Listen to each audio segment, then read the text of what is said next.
Cassie's plunge into the ice-cold current of Willow Creek took her breath away.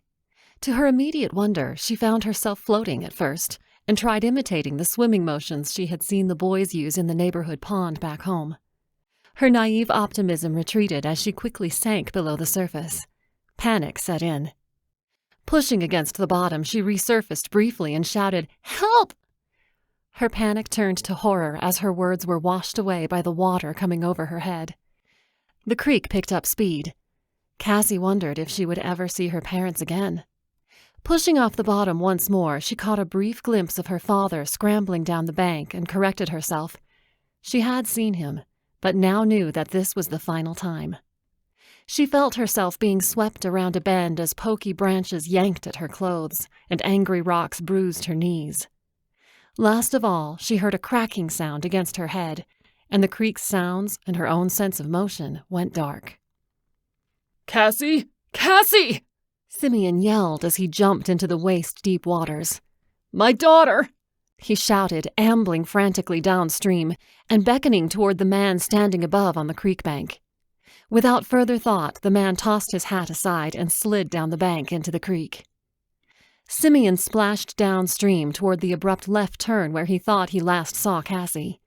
The other man intuitively went right alongside a willow-covered island with slower waters going that way.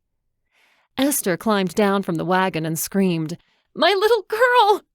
before dropping to her knees. Eyes scanning the creek, Simeon turned back upstream, bucking against the current to keep his footing. "There she is!" he shouted hopefully, only to realize what he was seeing was the tip of a bleached log. Only ankle-deep one moment, and then above his hips the next, the uneven waters and rocky creek bed made steady movement nearly impossible. Simeon automatically clenched his fists at the deepening chill of the snowmelt to ward off the cold.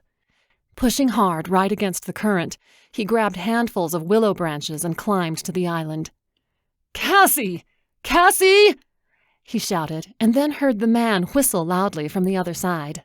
Simeon thought he heard, "Found her!"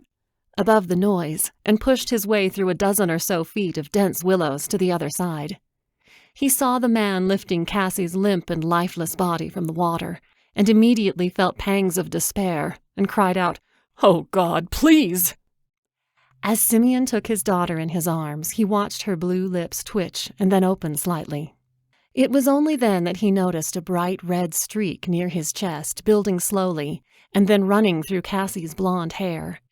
He checked himself first, and then quickly brushed back her hair with his fingers to see a long gash above her right ear. "This can't be good," he said, pressing her head to his chest. Without speaking, the two men turned and began walking to the head of the island and then back up the easier part of the creek. With one hand on Simeon's back and the other on his elbow, the man steadied father and daughter as he pushed them back upstream.